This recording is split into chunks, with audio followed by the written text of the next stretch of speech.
지금은 아는 것이 힘이다. 시간입니다.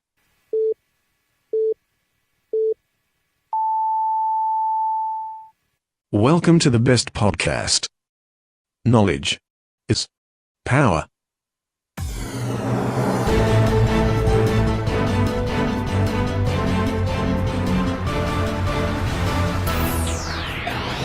아는 것입니다. 대충 뉴스의 재속고 리뷰를 시작하겠습니다. 누구를 위하여 종을 울리나? 장애인 활동 보조인 자격 논란. 국정감사가 한참인 요즘 더불어민주당 남인순 의원이 복지 부정수급 사례 하나를 공개했습니다. 남 의원이 공개한 내용은 다음과 같습니다. 3년 전 서울에서 장애아동을 키우는 엄마 A씨는 장애아동 부모 B씨에게 접근했다. 아이를 돌보면서 매달 공짜로 돈을 받을 수 있다고 꾀었다. 두 사람은 장애인 활동 보조인 자격을 땄고 아이들을 장애인 활동 보조 바우처 대상으로 등록했다. 그리고 두 사람은 활동 보조인 카드를 바꿨다. 자기 애를 돌보는데도 상대방 자녀에게 활동 보조 서비스를 한 것처럼 허위 결제했다. 이렇게 해서 정부 지원금 6천만 원을 축냈다. 장애인 활동 보조 지원 사업은 중증 장애인들의 이동권을 보장하기 위해 마련된 제도로 장애인들이 학교나 치료기관 등을 갈 때 혼자 갈 수 없기에 보조인의 도움을 받을 수 있는 서비스를 뜻합니다. 이걸 정부가 월 단위 서비스 시간을 매겨서 바우처 카드를 지급하죠. 그리고 각 지방정부에서도 경우에 따라 약간의 추가 시간을 제공하기도 합니다. 그런데 이 제도는 누구를 위해 만들어졌을까요? 물론 이동권에 제약이 있는 장애인들을 위해 만들어졌겠죠. 그런데 장애 유형에도 여러 종류가 있습니다. 단순히 몸이 불편한 지체장애부터 정신장애, 발달장애까지.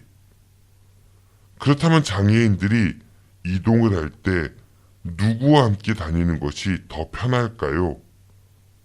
가족들과 함께 다니는 것이 편할까요? 아니면 남들과 함께 다니는 것이 편할까요? 몇 해 전 학교에서의 친환경 무상급식에 대해 논쟁을 벌였을 때 등장했었던 보편적 복지와 선별적 복지. 선별적 복지를 주장했던 측에서는 이건희 회장 손자에게 공짜밥을 먹일 필요는 없다. 그 돈으로 어려운 아이들 더 많이 지원해 주는 게 맞다라는 말을 하곤 했죠. 그렇다면 장애인 활동 보조 서비스는 장애인들 안에서 볼 때 보편적 복지에 해당될까요? 아니면 선별적 복지에 해당될까요? 좀 더 쉽게 말하면 부잣집 장애인은 지원받으면 안 되고 가난한 집 장애인만 지원을 받아야 할까요? 현재의 활동보조 서비스에서 활동보조인 자격은 친인척을 제외시키고 있습니다. 앞에서 남인순 의원이 말한 사례처럼 부정수급을 막고자 하는 게 가장 큰 이유라고 하는데요. 그런데 가족이 장애를 가진 가족의 활동 보조를 한다는 것을 과연 부정수급이라고 할 수 있을까요? 과거 이런 제도가 없을 때에는 가족 중 누구 하나는 일과 사회생활을 포기한 채 장애를 가진 가족을 돌봤었는데 이젠 사회가 나서야 한다고 이러한 제도가 생겨서 좋아했지만 그걸 가족이 하면 부정수급이 되어버리는 반쪽짜리 제도. 과연 이 제도는 누굴 위해 존재하는 것일까요? 장애인 활동보조인이 되기 위해선 정부에서 지정한 센터에서 자비를 들여 교육도 받아야 하고 지자체마다 조금씩 다르지만 정부에서는 시간당 9,000원가량을 지원하는 반면 실제로 보조인들이 받는 수당은 센터에서 운영비 명목으로 공제된 금액을 제외한 7,000원 남짓이 된다고 합니다.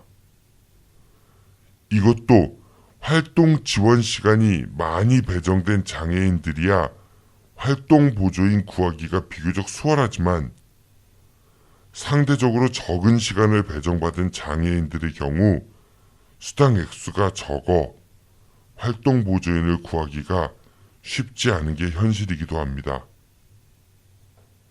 아이들 돌보면서 매달 공짜 돈을 받는다? 아이를 돌보면서 그리고 치료기관 등 여기저기 다니면서 이미 그 돈은 공짜라고 보기 어렵습니다. 법이 희한하게도 도움이 필요한 사람의 입장을 고려하지 않게 되었기에 내 자식을 돌보면서도 이런 부정수급자가 되어버리는 현실, 그리고 장애인 복지 강화를 외치고 있는 더불어민주당 국회의원의 현실 인식까지. 어금니 아빠가 부정수급을 했다는 사회적 이슈를 이용하여 장애인을 가족으로 둔 사람들을 2번 죽이지 말았으면 좋겠습니다. 오늘의 재수고 브리핑이었습니다.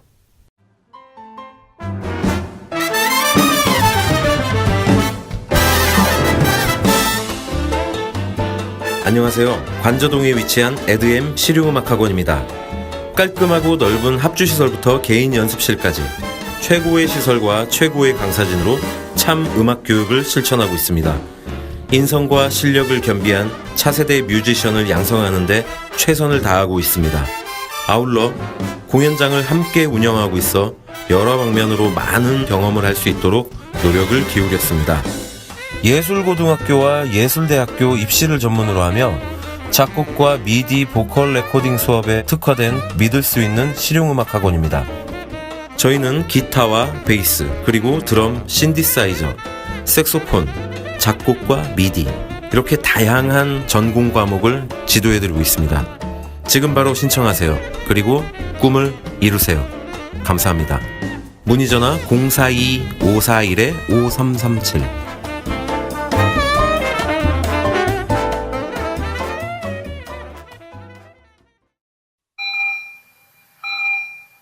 지금 여러분들의 자동차는 안녕한가요?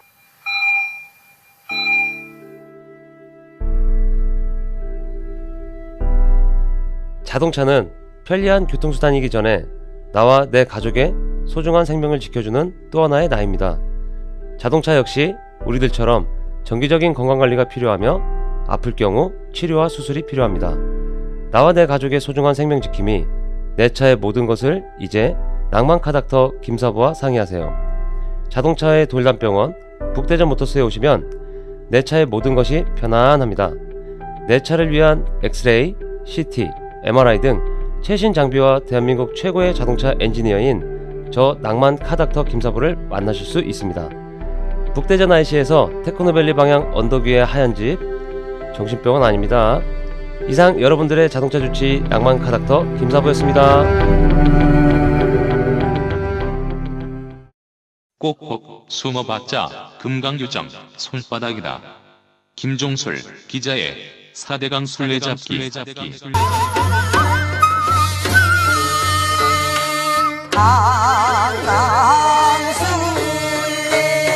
22조 원이 넘는 혈세가 투입된 4대강 사업, 그 폐해 현장을 강에서만 사는 남자 금강요정 김종술 기자로부터 전해듣습니다. 지금 카카오톡 플러스 친구에서 아는 것이 힘이다를 친구 추가하시거나 팟빵이나 유튜브, 페이스북에서 아는 것이 힘이다를 검색해주세요. 오늘도 청취자 여러분들께 우리 지역의 소식을 전해주시는 고마운 분입니다. 중도일보 임병환 기자 연결되어 있습니다. 기자님 안녕하십니까?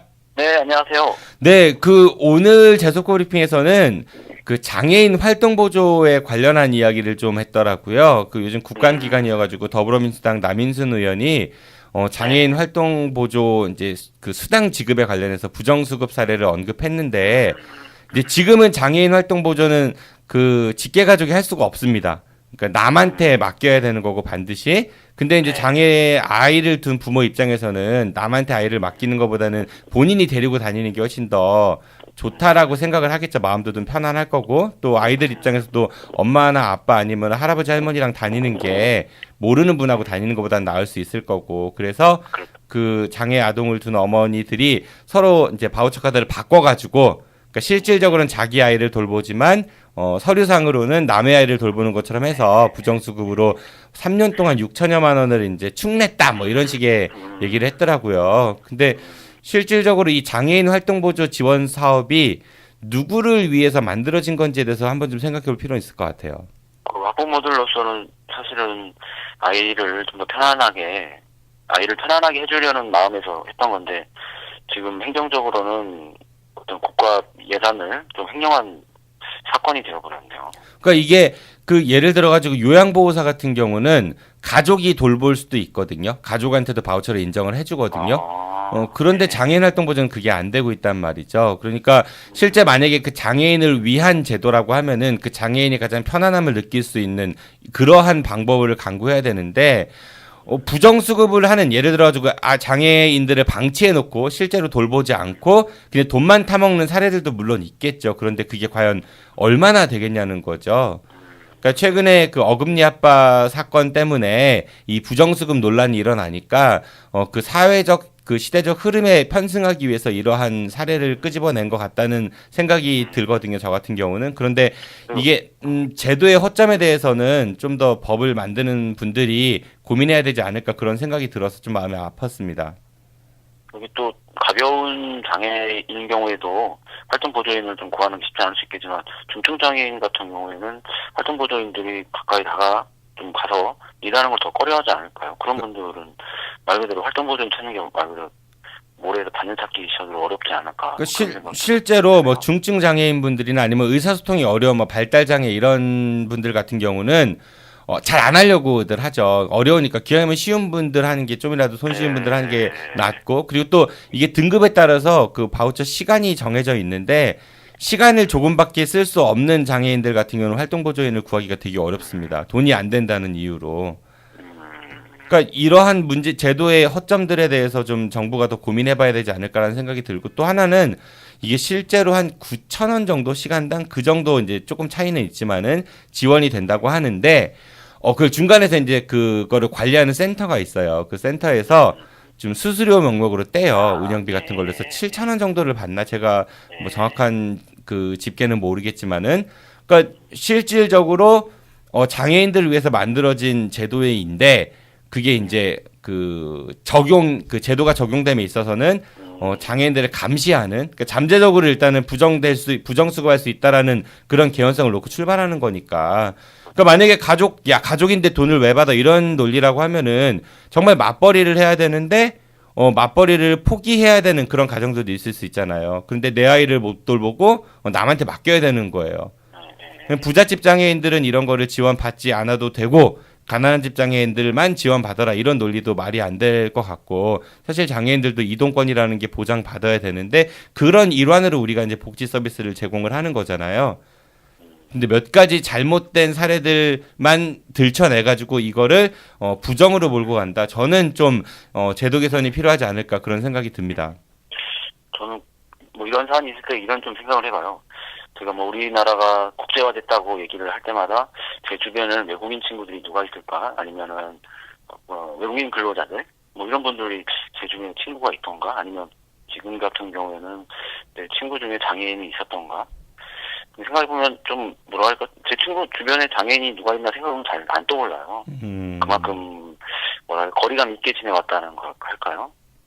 그래서 사실 이런 문제에 대해서 좀 더 가깝게 느끼려면은 같이 어울릴 수 있어야 되는데 우리가 좀 내가 그동안 그런 걸 좀 등한시하지 않았나 좀 자기 비판도 좀 해보네요.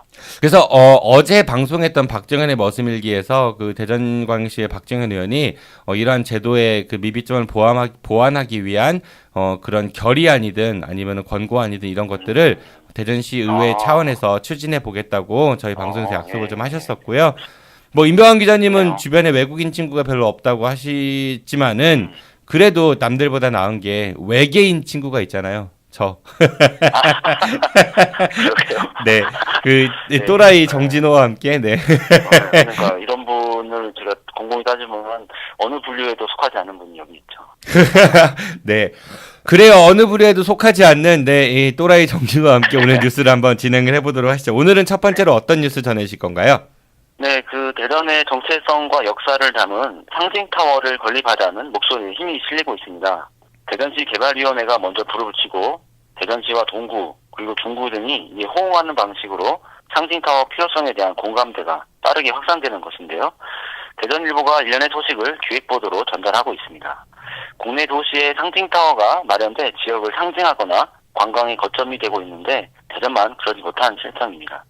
서울의 남산타워는 방송 손출 전파탑으로 1975년 탄생해 케이블카와 함께 서울을 대표하는 장소가 됐습니다. 부산 동구에는 증산 전망대와 중구에 부산타워가 있습니다.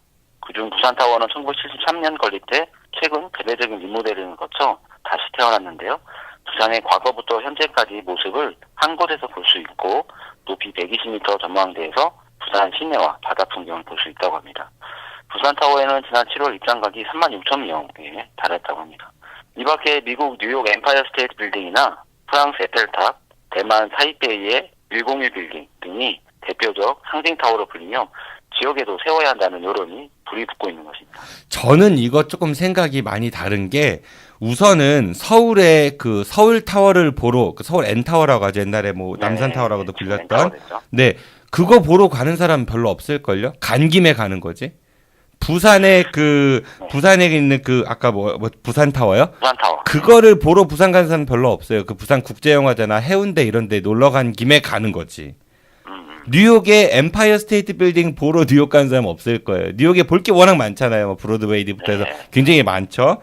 뭐 프랑스 에펠탑도 마찬가지입니다. 에펠탑 보러 파리 가는 사람이 어디 있겠어요. 간 김에 들러보는 거죠. 이런 것처럼 어떤 상징탑 하나가 관광의 거점이 되는 게 아니라 그 도시 안에 어떤 컨텐츠가 있느냐.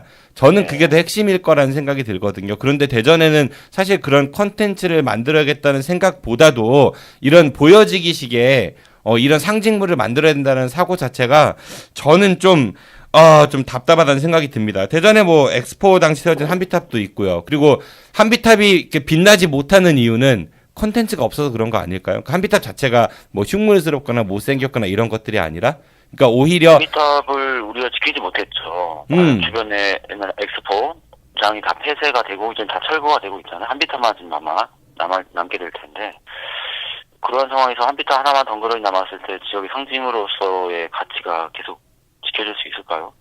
제가 봤을 때는 상징탑에 지금도 많이 쇠퇴했지만 앞으로도 상징탑 대전 93 엑스포의 상징탑의 어떤 명성은 자꾸 좀 내려가지 않을까. 그러니까 한비탑을 살리자는 이야기가 아니라 한비탑 같은 것도 있었음에도 불구하고 그게 살아남지 못했던 이유는 대전의 부실한 컨텐츠가 큰 요인이 아닐까 그런 생각이 들어요. 그래서 컨텐츠가 없다고 하면은 뭐 백날 어떤 걸 갖다 세워놔도 그거는 그냥 뭐 하나의 말 그대로 세운 사람이 누구고 그거 건설해갖고 누가 돈 벌고 이런 얘기밖에 안 되지 않을까. 네, 그런 생각이 듭니다. 네. 근데 이거 관련해갖고 뭐 얘기는 많이 오간 것 같아요. 뭐 이미 보문산에 뭐 관광벨트 뭐 해야 된다 이런 얘기도 있고 또 뭐 동구청장 그 한현택 동구청장 같은 경우는 식장산에 뭐 해야 된다 뭐 이런 얘기도 있고 뭐 치열하다면서요. 네, 뭐 먼저 이제 뭐 피디님 생각과 달리 이제 대전시는 이에 대해 적극적으로 좀 밀어붙이고 있는데요. 시는 지난 1월 수립한 관광개발 계획안에 보문산에 랜드마크 타워를 건립하는 방안을 담았습니다. 보문산 중턱에 위치한 보문산 전망대를 높이 45m 전망탑을 세우고 편의시설과 소규모 광장을 조성하는 내용입니다. 사업비는 100억 정도 소요될 걸로 예상되는데요. 대전에는 식장산도 빼놓을 수 없는데요. 동구는 대전의 최고봉인 식장산에 상징타워를 건립하자는 주장입니다. 대청호 전역을 조망하고 지하철 접근성도 좋다는 주장이면서 세천공원의 역사성도 살릴 수 있다는 주장입니다. 이와 관련해 대전시 개발위원회가 지난 17일 토론회를 개최했는데요. 박재묵 대전세종 연구원장과 이태구 대전시 기획조정실장, 고은하 대전 환경운동연합 사무처장 등이 열띤 토론을 벌였습니다. 보문산에는 아쿠아월드도 있는데 그것도 장사 잘 안 되잖아요. 사람들 많이 안 가고 있고 이런 타워가 생긴다고 해갖고 그 전망을 보러 사람들이 갈까 좀 그런 생각도 있고 식장산 같은 경우 뭐 세천공원 뭐 거기 쌍청당도 있고 뭐 그런데 그 연결고리가 그 걸어서 가면 멀어요, 되게. 그러니까 그냥 끼워 맞추기 그 설명이다 뭐 이런 느낌이 저는 더 많이 듭니다. 네. 예전에 저는 직접 본 기억은 없지만 대전 톨게이트 앞에 대전탑 게 있었죠. 네, 저는 기억이 있습니다. 그것도 어떤 대전의 상징물로 아니면은 거기에 대한 추억을 이야기하시는 분을 저는 가끔 만났었거든요. 근데 저희 대전을 어떤 무엇을 봤을 때 대전을 떠올릴 수 있는 아니면은 이거를 보여주면서 대전을 느낄 수 있는 뭐 이런 게 저는 필요하다고 생각을 해요. 필요하죠. 저도 100% 공감합니다. 근데 그 필요한 거를 이런 조형물 하나 뭐 100억짜리 세워가지고 만든다? 네. 그거는 좀 시대착오적인 발상 같고요. 대전탑 같은 경우도 근데 대전 톨게이트 앞쪽에 있었거든요. 그게 그러니까 대전에 딱 고속도로에서 들어오면은 그 로터리 같은 거였어요. 그 왜 신호등 없이 자동차 가는 거 있죠. 탑을 중심으로 그래가지고 대전에 들어오면 바로 보이는 게 그거였으니까 사람들이 뭐 기억에 많이 남았겠지만은. 뭐 지금 만약에 그게 있었다라고 하면은 이제 요즘에 규모가 큰 것들도 워낙 많잖아요. 그래서 그게 뭐 과연 얼마큼의 거기서 뭐 예를 들어서 공원이 있어가지고 사람들이 그랬던 것도 아니고 자동차 다니는 곳이었으니까 이런 조형물에 대한 거는 사실은 그 하드웨어보다는 소프트웨어에 대해서 어떤 콘텐츠를 실을 것인가. 저는 그런 고민을 좀 시가 더 많이 하고 시민들의 지혜를 좀 모으면 좋겠다라는 생각이 듭니다. 참고로 충남도청에 이제 전시해 놓은 것들을 보니까 굉장히 좋은 컨텐츠들이 많더라고요. 그런 것들이 좀 더 시민들에게 잘 알려질 수 있도록 그리고 대전의 상징물이 될 수 있도록 더 많은 고민을 하면 돈도 훨씬 적게 쓰면서 대전의 그런 상징을 나타낼 수 있는 컨텐츠를 만들 수 있지 않을까 그런 생각이 들어요. 100억 정도 소요 얘기를 하셨는데 잠시 뒤에 이제 소개해 주실 무상급식 관련한 기사 있잖아요. 네, 대전은 돈이 없어가지고 무상급식도 전국에서 거의 꼴찌 수준이죠. 네, 관련한 이야기 전해 주십시오. 네, 대전 지역 중학교 무상급식을 내년 말까지 1, 2학년 전학년에 확대할 예정인데요. 대전시와 교육청 사이 예산 분담률 줄다리기가 본격화됐습니다. 지금은 초등학교 전학년과 중학교 3학년에 한해 무상급식을 진행 중인데요. 이것을 내년 말까지 중학교 전학년으로 확대하자는데 시청과 자치구 그리고 교육청까지 공감대를 이뤘습니다. 문제는 예산인데요. 무상급식 대상을 확대하는데 171억 원이 더 소요될 것으로 예상됩니다. 증액이 필요한 예산을 어느 기관이 부담할 것인지 앞으로 논의될 전망입니다. 그러니까 이런 거 할 때는 항상 돈이 부족해서라고 이야기를 하잖아요. 뭐 인력이 부족해서 이런 얘기들 많이 하는데 뭔가를 건설하고 이럴 때는 어떻게 돈들이 이렇게 나오는지. 네. 근데 의무교육을 받는 학생한테 이렇게 그 밥을 제공하는 게 우리가 흔히 무상급식 이런 얘기를 하는데 사실 뭐 따지고 보면은 부모님들이 낸 세금을 가지고 하는 거니까 공짜라고 볼 수는 없을 것 같아요. 근데 그런 필요성과 이제 예전에는 선별적 복지냐 보편적 복지냐 이런 논쟁이 많았지만 이제 급식 관련해서는 얼추 자리 잡아가고 있는 것 같고 근데 예산 문제에서 기관 사이에서 매년 갈등을 빚는 것 같습니다. 지난해에도 예산안을 확정하기 직전까지 시청하고 교육청이 예산 분담률을 놓고 막 협의하다가 파행을 빚은 바도 있었던 것 같은데 이번에는 중학교 전체 학년까지 확대를 약속해놓고 그래 이미 그렇게 했는데 예산을 가지고 이제 또 협상을 한다. 근데 좀 잘 이루어지지 않는다. 뭐 이런 게 흘러가니까 이게 제대로 시행이 될지 좀 걱정이 되네요. 네, 그 말씀처럼 이제 무상급식을 빠르게 확대하자는 데는 시장과 구청장 그리고 교육감까지 공감했다는 건데요.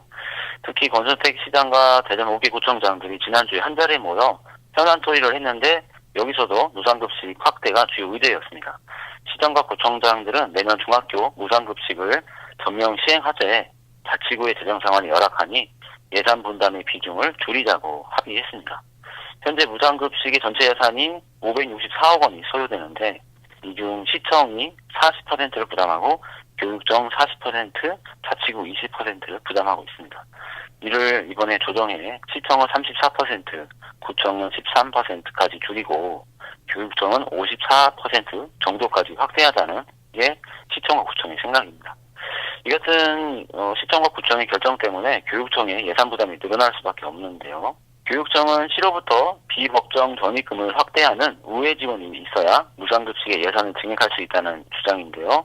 또다시 살얼음판을 걷는 예산 협상이 진행될 것으로 전망됩니다. 그러니까 지금까지는 시청이 40, 그다음에 교육청 40, 그리고 그 구들 자치구들이 20을 부담했는데 앞으로는 이제 시하고 교육청하고 반반 정도, 그리고 이제 시는 그 안에 이제 자치구하고 포함이 되는 거고, 그러니까 교육청의 부담이 좀 늘어날 수밖에 없다는 얘기인 거고, 교육청은 예산이 이제 한정되어 있으니까 아까 말씀하신 비법정 전입금, 그러니까 다시 말해서 꼭 줘야 될 돈이 아니라 시가 이제 교육청에 따로 이제 그때그때 지원해준 예산 그거를 좀 늘려달라. 그러니까 그 우회적으로 늘려줘야지만이 우리가 이걸 할 수 있다라는 얘기인 거고, 시는 좀 어렵다. 지금 우리 시도 재정이 좀 부족한 상태다. 이런 얘기로 이제 평행선을 가고 있다. 뭐 이런 얘기인 것 같아요.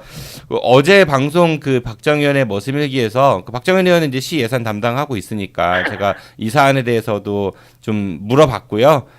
잘 될 수 있도록 열심히 하겠다는데 어떻게 하는지는 지켜봐야죠, 한번. 아무튼 밥 먹이는 거 그거는 이제는 뭐 공감되는 얼추 형성된 것 같습니다. 우리 사회에서. 그렇다고 하면은 아까 이제 우리 그 상징물 건설하는 거 철학의 문제인 것 같아요. 내가 돈이 100원이 있는데 어디에 먼저 쓸 것인가 그 우선순위를 정하는 거는 그거를 그 예산을 집행하는 그 집행부의 철학인 것 같거든요. 대전시가 그리고 각 구들 그리고 교육청 모두가 사람이 먼저인 그런 철학을 좀 가지셨으면 좋겠다라는 그런 바람을 갖습니다. 네, 다음 소식 부탁드리겠습니다. 네, 천안과 아산 사이 택시업계가 영어권 갈등을 빚고 있다는 것은 많은 청취자들이 알고 계실 텐데요. 이 같은 갈등이 세종과 그 주변의 지자체에서 발생한 조짐을 보여 주목을 끌고 있습니다. 연합뉴스 보도인데요. 대전시와 충북도 택시업계가 세종시와 사업구역 통합을 요구하며 실력 행사에 나설 예정입니다. 먼저 대전 개인택시 운송사업조합과 대전 법인택시 운송사업조합 등은 최근 세종시와 세종시 의회에 택시 영업 통합 운영을 건의하는 건의서를 전달했습니다.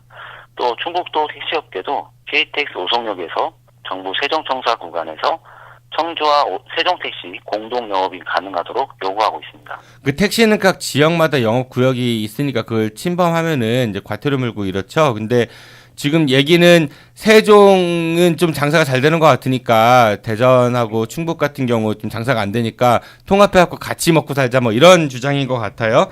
네네. 대전하고 충북 택시업계가 그 영업권 통합을 요구한다는 거는 또 세종에서는 택시 수요가 계속 늘어날 걸로 보여진다 뭐 이런 얘기도 있는 것 같습니다. 뭐 그 세종에서는 택시를 증차해야 된다 뭐 이런 얘기들도 있는 것 같고, 근데 그거에 반해서 대전은 택시가 너무 많아서 이제 면허를 줄이고 또 신규도 안내해주고 있고 뭐 이런 상황이라면서요.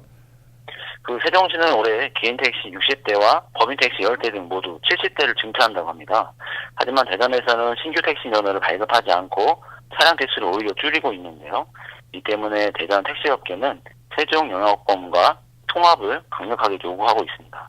이게 받아들여지지 않으면 행정수도 개헌 반대 운동에 나서겠다는 대수진까지 치고 있는 상황입니다. 저는 이건 좀 이해가 안 가네요. 그러니까 대전이 지금 택시 대수가 좀 많은 편이라고 들었거든요. 그러니까 과거에 대전시에서 택시 면허를 이제 잘 발급해줘서 이런 결과가 나오게 됐겠지요. 그리고 실제로 개인 택시 같은 경우는 그 면허를 서로 거래함에 있어가지고 뭐 권리금 같은 거 포함해서 뭐 억 단위가 왔다 갔다 한다 뭐 이런 얘기들도 왕왕 들리는 것 같고, 그러니까 이게 결국은 대전이 택시가 많아서 생기는 문제인데 그거를 세종 니네 지금 뭐 늘릴 거니까 우리 같이 통합해 이렇게 얘기 나오는 거는 어떻게 보면 좀 너무 좀 지나친 이기주의가 아닐까 그런 생각이 살짝 들기도 하고. 제가 봤을 때 손님의 입장에서 생각해 봤을 때 뭐 가령 제가 여기서 세종까지 간다라고 한다면 그 택시는 저를 태우고 세종까지 가겠죠. 네. 근데 아마 그 택시는 세종에서 손님을 태울 수가 없어서 영업권이 아니기 때문에 네. 아마 빈 차로 돌아올 텐데,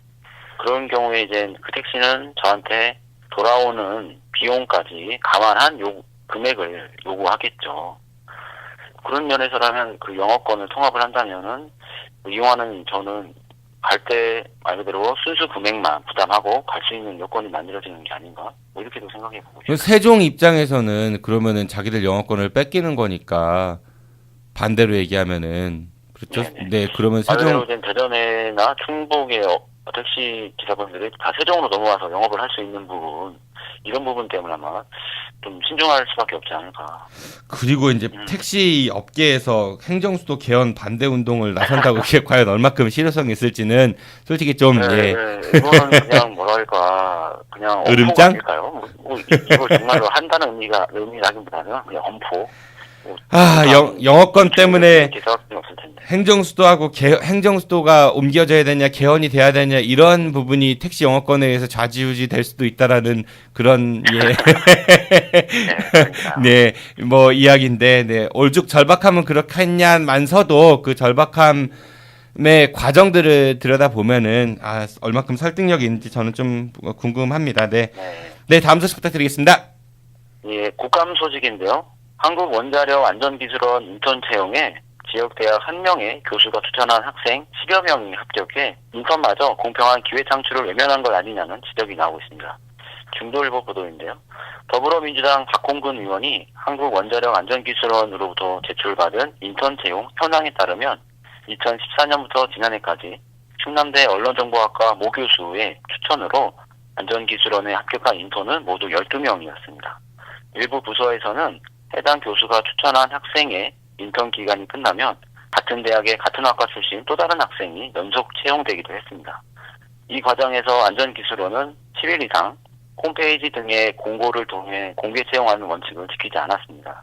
박홍근 의원은 인턴 기회는 평등하고 그 과정은 공정한 채용이 이루어져야 하는데 공공기관이 취업준비생을 눈물짓게 한 처사라고 비난했습니다. 이건 충남대 그 언론정보학과 교수님이 능력자네요. 네. 자기 제자들 그러니까 뭐 꽂아줬는지 안 꽂아줬는지 모르지만 어쨌든 그쪽에 보내면 다 채용이 됐다는 거잖아요. 그렇죠. 네, 그리고 인턴 기간이 끝나면 또 로테이션으로 또 다른 친구들이 들어가고 그 교수님 제자들이. 그렇죠.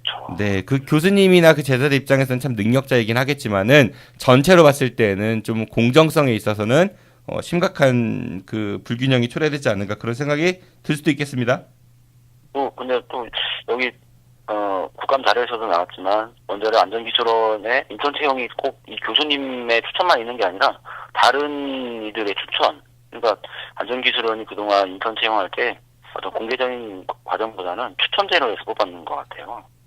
그래서 어떤 누구의 추천을 받아서 그 학생을 인턴으로 채용하는 뭐 이런 게 지금 관례로 돼 있었는데 그 중에서 유독 이 교수의 추천이 합격한 사람이 많았다는 거죠. 아니 추천할 수도 있지만 원칙은 공개 채용이라면서요. 공채가 원칙이라면서요. 근데 네, 뭐 그 원칙이 일단 무너진 거라고 볼 수도 있으니까. 그러니까 예를 들어 가지고 공채대학교 오신 분들도 있는지는 모르겠지만은 일단은 공채보다는 이런 공고 과정이 없는 상태에서 추천을 갖고 뽑았다 뭐 이런 얘기들이 있는 거 봐서는 네, 뭐 그런 짐작을 해볼 수 있겠죠. 사람이라면 누구나 합리적으로 그런 추론을 해볼 수 있을 것 같다는 생각이 드네요. 저희 회사에도 충남대 언론정보학과 후배가 있는데 오늘 아침 이런 얘기를 했어요. 너는 이분 교수와는 가깝지 않았나 보다. 왜요? 중도일보가 한국원자력안전기술원 인턴보다 못한 직장인가요? 아니, 인턴이라는 경험을 해볼 수 있었는데 이 친구는 인턴을 안 했더라고요. 중도일보가 너무 좋아서 그랬나 보지. 네. 아무튼 그 교수님의 능력이 있으심은 우리가 뭐 높이 평가할 만하지만은 그게 이제 채용하는 방식이 공채고 그런 원칙이 있다라고 하면은 그게 준수돼야 되는 게 맞지 않은가 그런 생각이 드네요. 그거 하려고 정말 준비 많이 한 학생들도 있을 거 아니에요. 네. 저희 조카들도 이제 대학교 졸업을 앞둔 조카들이 있어서 가까이서 보는데 뭐 피디님이나 저나 그때 취업을 하기 위해 노력했던 거와 비교할 수 없을 정도로 더 많은 노력을 하면서도 굉장히 취업은 안 되는 제가 뭐 저랑 뭐 연차가 많이 차이 나는 것도 아니지만 많이 안타깝긴 하더라고요. 네. 이 기사는 중도일보 우리 최소만 기자님이 이제 쓰신 기사더라고요. 그 후속 취재 한번 좀 부탁드려봐야 할 것 같아요. 저희 재벌백과사전 녹음 이번 주에 있는데 그때 한번 제가 또 부탁드려보도록 하겠습니다. 네, 오늘도 고생 많으셨고요. 이번 주 금요일에는 저희 정 PD가 낀 사람 그 특집이 하나 방송 나갈 예정이거든요. 기자님 잘 쉬시고요. 네, 다음 주 월요일 뉴스 때 뵙도록 하겠습니다. 고맙습니다. 안녕히 가십시오. 월요일에 뵙겠습니다. 지금까지 대충뉴스의 중도일보 임병환 기자였습니다. 내일은 우리 지역의 보배죠. 네, 금강요정 김종술 기자의 4대강 술래잡기가 여러분들을 찾아갑니다. 요새 여러 뉴스들로 인해 4대강 이야기가 좀 수면 아래로 내려가 있는 것 같은데요. 지난 한 달간 우리 강에서는 어떤 일들이 있었는지 김종술 기자가 청취자 여러분들께 생생히 전달해 드릴 예정입니다. 내일도 많은 청취 부탁드리겠습니다. 지금까지 진행의 정진호였습니다. 청취해주셔서 고맙습니다. 안녕히 계십시오. I'll be back.